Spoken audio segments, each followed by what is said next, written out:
พี่น้องเอ้ยสุขีมันเสมอมั่นดอกเครือใหม่ให้มีสุขซื่นลำเงินคำใส่อยู่สู่คนเด้ออยู่สู่คนเด้อ10 นิ้วอันไรแวนนะครับ2 แขนนบจอกก็ขอกล่าวว่าสวัสดีครับนะครับขอความสิริสวัสดิ์พิพัฒนามงคลสมบูรณ์พูนพ้นสุขกับมั่งหังกับมีจงบังเกิดมีแก่พ่อใหญ่แม่ใหญ่พ่อตู่แม่ตู่ผู้หนุ่มผู้สาวผู้บ่าวผู้แพ้วย่าเอื่อยย่าอายน้องนุ่งลุงป่านาอาตลอดถึงมิตรหมอแคนแฟนหมอเพลงนักเลงหมอลองยาพี่น้องหมอล่ำนะครับผู้มาค้ำพญาน้ำกันเบิดถูกมองกระแมนถูกบอลปากบ่ได้วาดเบามันบ่สวงความเหงาบ่ได้ไขว่าจ่าส่วนบ่ลืมคำเบา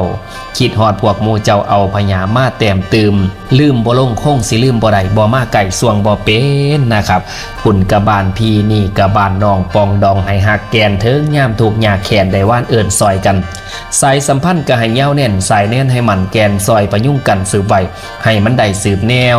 อย่าให้เจงเล่งน้ำไทยไก่น้ำแจวคาให้มันใสติ่งลิงให้มันใสติ่งลิงคือไทยไก่น้ำแจวคิงไปพุ่นกินป่ามาพีกินเข่าไปพุ่นกินเหล่ามาพีสูบยานะครับเสาทรงแก่งแรงทรงต้มคนบ้านเฮาบ่อถิ่มบ่อป่าน้ำบ่อน้ำคลองกับเป็นร่องน้ำใจน้ำในๆกับสู่น้ำใจคนไทยอีสานบ้านเฮาบ่ได้เพิ่งผ้ารักษากันไว้เด้อพี่น้องเด้อนะครับมาเว้าพญาจ้าจีโจยเพื่อส่งเสริมสั่งสรรค์เหตุเก่าข้องหลังแล้วก็ปลูกฝังคำพญาภูมิปัญญาแต่พอแต่แม่แต่ปู่สังกษาแต่ยาสังกสีคำปัญญาภาษาข่อยถือมาแต่ปู่ยาสิให้ป้าละถิ่มไปได้จังใดคันบ่มีผู้สืบไปสมัยใหม่ไทยแลนด์มิดเสียงพินสิ้นเสียงแค้นแม่นเสียงหยังสิดังกองอนุชนคนเป็นนองเกิดมารุ่นบนุนทรงคำพญาเบิดขาลงอีสานคงสีเสื่อมเสาขั้นมูนเข่าเป่าศูนย์แล้วนะครับขอบพระคุณพี่น้องที่กดไลค์กดแชร์คอมเมนต์เป็นแรงคิดแรงใจให้ในช่องของเฮาในเพจของเฮานะครับขอบพระคุณหลายๆจานคู่พงก็ได้แรงจิตจากแรงใจจากพี่น้องนี่ล่ะจังได้สืบพญาเอาพญามาเว้ามาสืบสานต่อนะครับเนาะเอาเมื่อนี้ก็เอาพญาม้วนมาฝากมาตอนอีกคือเก่านางของเมาเบาพญาจ้าจีโจยฝากเป็นขอคิดคติเตือนใจสิ่งละอันมาละหน่อยนะครับแกท่านผู้ฟังเป็นว่าของกินบ่กินมันกะเนาของเก่าขั้นบ่เอามาเบามันกะหลงมันกะลืมแม่นบ่พี่น้องเนาะของกินเนี่ยขั้นบ่กินมันกะบูดมันกะเนาแล้วของเก่าขั้นบ่เอามาเบามันกะหลงมันกะลืมโดยเฉพาะคำพญาเฮาเนี่ยถือว่าเอามาสืบห้อยตาว่าห้อยปูซอยรักษาผ้ากันบอกมูลมั่งเฮ้าสีลำคานี่ละคือคำพญาเศษแห่งเดียวเสี่ยวแห่งห้องให้มันกล่องทั่วอีสานสั่นตัวสั่นตรัวนอกพี่น้องเมื่อนี้เอาพญาบทก่อนหรือว่าก่อนพญาเอามาฝากนะครับก่อนพญาที่มีชื่อว่าส่วนศรัทธามาเฮ็ดบุญนะครับบางคนอยากไปเฮ็ดบุญเฮ็ดหยังกะสิมีพญาการสักส่วนอ้วนเอิ่นกันหลายอย่างผมแต่งเป็นก่อนพญาแบบยาวๆส่วนผู้ใดสิเอาไปเว้าแบบสั้นๆไปตัดเอาก็ได้เดี๋ยวในหนังสือกำลังรวบรวมอยู่เดี๋ยวเสร็จจากหนังสือก็สิได้นะครับให้พี่น้องทุกท่านทุกคนมีโอกาสได้จับจองหนังสือพญาเด้อพี่น้องเด้อเอาฟังพญาส่วนศรัทธามาเฮ็ดบุญนำพี่น้องเอ้ยฟังก่อนเด้อญาติพี่น้องพ่อและแม่ไผก็ได้ยิ่งหรือซ้ายผู้ฟังถ้ำสิหำเพิ่งในตอนนี้เป็นคติเตือนใจให้ศรัทธาไทยพี่น้องต่อพ่อแม่เฮาผู้แก่แล้วข้างบำให้จือจำมกประแดกยาแหวกจำเอาตั้งแต่ใบตองหนทางเที่ยวเป็นคลองอย่ายางหิ้มแต่ห้าวหัวอกุศลอย่าไปกลัวคนเฮาสัตว์ปันสั่นประเสริฐได้มาเกิดโลกลุมแล้วหันหาแก้วแก่นพาไตสู่คนเด้อบารมีก่อไว้สิเพิ่มเติมอย่าลืมเดสิโบเซ่ลงหลุมกะทะท่องนอแดงหอนสนุกล้ำสนุกฟอนอยู่เมืองสวงที่กวงกลัวมีธรรมะละเรื่องสัวยาไปมัวตั้งแต่ฝันพัดมือนี่มือนั่นสิไปวัดฟังธรรมหน่อยผัดลอยไปฟังล่ำวัดเฮ้ากะเลยห่างเกิดเป็นคนเฮ้าควนสางสังกทานอย่าเว้นปล่อยเด้อทานเถอเล็กทานเถื่อหน่อยตังตักบาทจังหันเพ่นพร้อมดอกยืนสงสัตท่าใสมงจงใจเหตุกระทำดีสี่ทรงเสริมบารมีขามูล่าขี้สินเบิดมนทินสิ้นสุดนี่ปะตะพี่นี่นอมซืนนิสงสีหล่นลืนบุญสีเน่าแนบข่างพาลาสั่ง เมื่อสีมาสั่นแล้วบารมีกสิแก่กาผ้าให้สวงในดวงจิตเด้อพ่อแม่เด้อถวายต่างว่างอุทิศญาติกาภูล่าโลสาธุเด้อให้มีโชคผลท่านเที่ยวได้เกี่ยวกายผู้มีทุกข์ให้หดหายผู้สบายให้ตื่มซ้ำทางสุขลำนำบ่จางพระสัมมาเพิ่นกล่าวอ่างของประเสริฐก็คือบุญอันสิกลายเป็นทุนแก่ผู้ว่างสังขารแล้วไผผู้หันหาแก้วทั้งสามไตบุญได้ก่อเพิ่นบ่เฮ็ดถือคอเพิ่นบ่ย่อถือป้องบ่โปกพ่องศาสตร์ที่ถึงหนทางเดินบ่เดินเบิ่งเฮี้ยงหาบส่งควรเที่ยวมุ่งแต่ทางสายเดียวลิวทลาดอกผ้าหอดสัตว์ท่าถ้ำผู้ท่านถอดจังหันเพนได้เว้นบาปเพิ่นบาสาบเนาะแต่เข่าตะพองเท่าเข่านิพพานพุ่นแล้วทรัพย์สมบัติมีหมื่นล้านขั้นบ่แบ่งมาทำบุญขาดกำไรบ่เหลือทุนหมู่คุ้นอย่าเผลอพังเพิ่นว่าท่านั่งตั้งอีกจ่าข้างบริจาคหากเม่นบุญประเสริฐแท้พุ่มพระเจ้าเพิ่นสั่งสอนตายลงหลุมบ่หุมหอนสร้างไว้ก่อนซ้ำมีแห้งเด้อพอเด้อเด้อแม่เด้ออานิสงส์สีผ้าแป้งบาทเถื่อม่อละหน้ามางฮีด12ข้องเมืองสร้างทางดีอย่าป่าปล่อยทำเถื่อเล็กทำเถื่อหน่อยบุญสีใดดอกตืมกันย้อนว่าบุญเท่านั้นเฮ็ดให้เกิดในเมืองเมนถึงสุขขาวดีแดนเทพพระไทยเพิ่นทรงเทิงบ่ฮอนเที่ยวทางเวิงถึงพระพรหมได้หม่อมบอนสีบ่พบหมอนำหอนน้ำหยิวบ่ติวต่ำบุญนี่แล้วแสนประเสริฐเลิศล้ำให้ทำกองกุศลเด้อพอเด้อเด้อแม่เด้อผลอเนกอนานับปาดเถื่อหลังสิยังอยู่สุขขีนั่งยังคุ้นคำทำบุญไปไว้น้ำเนฝากคุ้นพอฝากคุ้นแม่เพิ่นมาพ่ายหนาพุ่นไปหนาสิหงเฮืองนี่เป็นคำแต่เบื้องพุทธโคดพระโคดมองค์มุนีนายกผู้เปิดทางแต่ปางนั้นอานิจจังมั่นบ่มันอันนั้นต่างมั่นบ่เทียงพี่น้องเอ๋ยอานิจจังนี่แหละเจ้ามันแปรปีนเปลี่ยนบ่ถอยสังขารานับมือคอยสิตำต้อยตามจุดสัตว์หรือคนกะไม้หมดบ่อยู่ยื่นดอกขืนใดจาละไนเป็นเพียงขอให้ล่อฟังสิยังว่า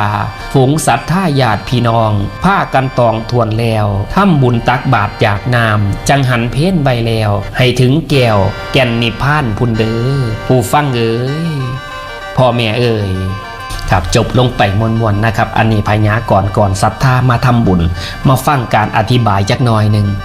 นะครับฟังก่อนเด้อพี่น้องพ่อและแม่ไผกระดายิ่งหรือซ้ายผู้ฟังถ้ำสิหำเพิ่งในตอนนี้ก็คือพี่น้องบ่ว่าไผก็แล้วแต่พ่อใหญ่แม่ใหญ่ที่ฟังน้ำกันในตอนนี้นะครับเป็นคติเตือนใจให้ศรัทธาไทยพี่น้องต่อพ่อแม่เฮาผู้แก่แล้วข้างบ่ำให้จือจำก็เป็นคติเตือนใจศรัทธาไทยทุกท่านทุกคนนะครับผู้ที่เฒ่าผู้ที่แก่แล้วก็ให้จดให้จำให้จือไว้นะครับมกประแดกยาแหวกจำเอาตั้งแต่ใบตองหนทางเที่ยวเป็นคล้องยายางหิมแต่ห้าวหัวคือมกประแดกความดีนี่อย่าจีจำแต่ใบตองหนทางเที่ยวเป็นคล้องยายางหิมห้าวหัวคือคุณงามความดีมีอยู่แล้วเฮาอย่าสิไปเฮ็ดแต่เรื่องบ่ดีวัดว่าก็ให้เขาอย่าสิไปย่างออกจากวัดประตูวัดเปิดให้เขาก็พากันเขาประตูคุกเขาปิดไว้ก็อย่าสิไปเขานะหนทางเที่ยวอันใดที่มันเป็นคลองก็คือคลองวัดคลองว่ายางเขาอันที่มันบ่เป็นคลองคือประตูคุกเขาปิดไว้อย่าพากันไปเขาคุกตารางอกุศลอย่าไปกลัวคนเฮาสัตว์สั่นประเสริฐให้มาเกิดลุมแล้วหันหาเกี่ยวแก่นพระไตรคืออกุศลคือพวกโลภโกรธหลงความบ่ดีนี่เพิ่นว่าอกุศลละมูลนะครับพวกอกุศลละมูลพวกโลภพวกโกรธพวกหลงเฮาอย่าไปเฮ็ดเฮาเป็นสัตว์สั่นประเสริฐเป็นมนุษย์เป็นได้เพราะใจสูงเหมือนหนึ่งยุงมีดีที่แววขนถ้าใจต่ำเป็นได้แต่เพียงคนย่อมเสียทีที่ตนได้เกิดมาได้มาเกิดแล้วก็ต้องหาแก้วแก่นพระไตรก็คือเอาพระพุทธพระธรรมพระสงฆ์เป็นที่พึ่งเป็นสรณะของเฮาบารมีก่อไว้สิเพิ่มเติมอย่าลืมเดสีโบเซ่ลงหลุมบากระทะท่องแดงหอนก็เปรียบเสมือนบารมีเฮาเนี่ยให้สร้างไว้เฮาอย่าลืมให้เอามาเพิ่มมาเติมแล้วก็สิโบเซ่ไปลงหลุมสิโบตกนรกมกใหม่คันเฮ็ดบุญไว้สนุกล่ำสนุกฟอนอยู่เมืองสวงที่กวงกลัวมีธรรมะละเรื่องซัวยาไปมัวแต่เรื่องฝัน คือเฮาก็สิได้ไปเกิดในสวรรค์สันฟ้าที่มันสูงกว่าเมืองมนุษย์คนเฮาเนี่ยให้ละความซัวอย่าไปมั่วแต่เรื่องฝันล่อแต่เทวดามาบอก2โต3โตน่ะมันบ่ได้นะพัดมือนี้มือนั่นสิไปวัดฟังถ้ำหน่อยพัดร้อยไปฟังล่ำบัดเฮาก็เลยห่างบางคนโอ้ยมือนั่นมือนี้จังไปวัดไปว่าจักหน่อยปัดเทียมอล่ำมานะบ่ล่อเลยไปโลดว่าสันว่าหอบศาสตร์เรียนไปฟังล่ำน้ำเขา มันเป็นจังสันเกิดเป็นคนเฮาควรสั่งสังฆทานอย่าเวียนปล่อยจังหันค่อยตักบาตรนี่เพี้ยนพร้อมดอกยืนสงเฮามีได้เกิดเป็นคนมันแสนยากเพิ่นว่ากิจโฉมนุษย์สปฏิลาโภการได้เกิดเป็นมนุษย์เนี่ยมันแสนยากเฮาได้เกิดมาแล้วอย่าสิปล่อยเฮาหลายภพหลายศาสตร์ล่ะเฮาไปเกิดเป็นสัตว์เดรัจฉานเป็นเปรตสัตว์อสูรอันนี้สัตว์เดรัจฉานอสูรกายแม่นบ่เฮาได้เกิดเป็นมนุษย์นี่สุดยอดประเสริฐฉะนั้นต้องทำบุญตักบาตรหยาดน้ำยืนพระสงฆ์องค์ข้าเจ้าศรัทธาไหลหม่งมงศรัทธาใสหม่งมงจงใจเฮ็ดกระทำดีสิส่งเสริมบารมีขามูลาซี่ขินคือหมายความว่าคันเฮามีศรัทธาความใสเหลื่อมเฮ็ดคุณงามความดีแล้วก็สิส่งเสริมบุญญาบารมีของเฮามูล่าขี้มูความบริบดีก็สิจางหายความตนีทีเหนียวก็สิจางหายจากจิตจากใจเฮาหมดมนทินสิสุดหนีปัตตพี่นี่นอมซืนอานิสงส์สิล้นเลือนบุญสิเน่าแนบข้างพาลาสั่งเมื่อสิมากมนทินจากจิตจากใจก็สิสิ้นสุดลงในศาสตร์นี้คันเฮาเฮ็ดดีอานิสงส์ที่เฮาเฮ็ดก็มันก็สิล้นเลือนบ่ว่าสิเป็นบุญหยังก็สิเน่าแนบข้างพาลาเฮาเมื่อเฮาก็เฮ็ดนั่นเฮ็ดนี่บุญก็สิเน่าแนบข้างเป็นทางยางเป็นสะพานเฮาละหายตายจากก็สิไปสู่สวรรค์สันฟ้ามีม่านกวงจังสันเด้พี่น้องบารมีสิแก่กาผ้าให้สวงในดวงจิตถวายว่างต่างอุทิศญาติกาภูลาโลกคือเฮาสร้างไว้บ่มันได้เฮ็ดอย่างเฮาอย่างเดียวลังเทื่อเฮาก็อุทิศบุญส่วนกุศลให้เจ้ากรรมนายเวรหรือให้ญาติผู้เพิ่นล่าโลกไปแล้วให้เพิ่นได้รับส่วนบุญส่วนกุศลของเฮานำจังสันนาสาธุเด้อให้มีโชคผลท่านเที่ยวได้เกี่ยวกายผู้มีทุกข์ให้หดหายผู้สบายให้ตื่มซ้ำทางสุขลำนั้นนำบ่จางก็คือสาธุผลบุญผลท่านที่คุณพ่อคุณแม่ได้เฮ็ดได้ทำท่านเนี่ยให้ทุกข์ให้หดหายสุขสบายก็ให้ตื่มมากให้เพิ่มขึ้นมีสุขกับมังหังกับมีนั่นล่ะพระสัมมาเพิ่นกล่าวอ่านของประเสริฐก็คือบุญอันสิกลายเป็นทุนแก่ผู้ว่างสังขารแล้วพระพุทธเจ้าเพิ่นก็ตรัสไว้ว่าคนเฮาตายไปแล้วก็สิมีแต่บุญกับบาปติดตามตัวไปฉะนั้นให้เฮาสร้างไว้สร้างแต่คุณงามความดี